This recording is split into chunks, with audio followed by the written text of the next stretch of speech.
Succede solo a Napoli. L'energia di Michael Jackson nel rione sanitario. Com'è possibile, direte voi? Nel 95 Michael Jackson fu colpito dal ritmo e dall'energia di un blocco afropercussivo del Pelurino, diventato icona di Salvador di Bahia, Yolodum, tanto da volerli nella canzone de Don Queira Barras. Essendo grande fan di Michael Jackson, mi sono lasciato trasportare anch'io dalla musica degli Yolodum, a tal punto da ispirarmi ad una loro canzone, Varias Queixas. Mi sono subito messo in contatto con l'autore della canzone, Afro John, per chiedergli una collaborazione. La sua risposta? Sceverin Maccabrichi.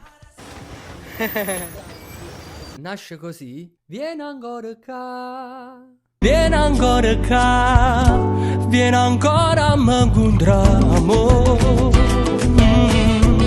Io sono pronto pure a te pregare. E passare insieme a piccicate. Io sono sempre